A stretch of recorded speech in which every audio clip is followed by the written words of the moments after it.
నేను మీ సీమ సిన్నోన్నే. Drunk and drive plus challan కూడా విపరీతంగా వేస్తున్నారు కంప్లైంట్ సార్. అది ప్రాబ్లం ఏమవుతుందంటే సార్ పొలిటికల్ గా ఇష్యూస్ అయిపోతుంది మాకు. సో కొంచెమైనా కానీ కొంచెం అది ఫ్లెక్సిబిలిటీగా అది ఎట్లా యాజ్ పర్ రూల్ ప్రకారం మీరు చూడండి sir. But how to control నాకు కూడా గవర్నమెంట్ మీద అగెనిస్ట్ కాకుండా అది కొంచెం ఎట్లా బ్యాలెన్స్ చేయాలో మీరు చూడండి సార్. ఏమయ్యా మహేష్ అయ్యా, ఏలూరు జిల్లా దిశ మీటింగ్ లో నువ్వు మాట్లాడిన మాటలు ఇది జనాలతో పిచ్చి పిచ్చి నవ్వుకుంటున్నారు తెలుసా.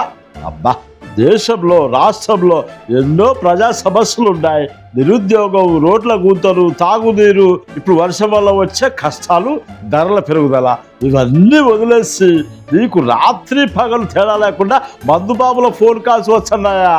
ఎవ్రీ డే నాకు ఫోన్ కాల్స్ లో ఒక 30 ఫోన్ కాల్స్ ఇవే ఉన్నాయి సార్.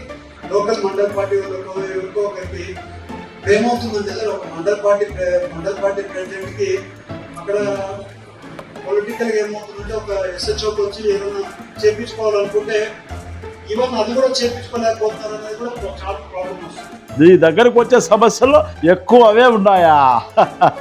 భలే ఉండపో సామి.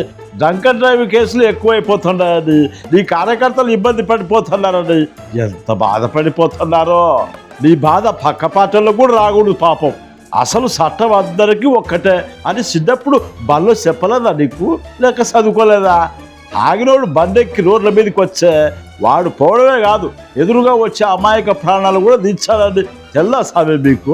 పోలీసు వాళ్ళు వాళ్ళ డ్యూటీ వాళ్ళు చేసుకుంటుంటే దాంట్లో కూడా మా పార్టీ మండల ప్రెసిడెంటు, మా కార్యకర్తలు అని రికమెండేషన్లా రూల్స్ అమలు చేసేటప్పుడు కొంచెం ఫ్లెక్సిబిలిటీ ఉండాలంటున్నావంటే ఏంది స్వామి, ఏంది ఇది?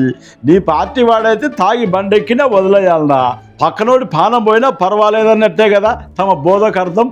మండల ప్రెసిడెంట్ల మీద కఠినంగా వ్యవహరించొద్దు అని పోలీసులకే వార్నింగ్ ఇచ్చన్నారు మీరు. రేపు పొద్దున వాడు తాగి యాడైనా గుద్ది పానాలు పోగొడితే నువ్వు ఆ పానాలు తెచ్చావా వెనక్కి? తమరు ఎంపీ అయ్యింది రాజ్యాంగం మీద ప్రమాణం చేసి, పార్టీ కార్యకర్తల బారు బిల్లులు, డ్రంక్ అండ్ డ్రైవ్ కేసులు మాఫీ చేయడానికి కాదు.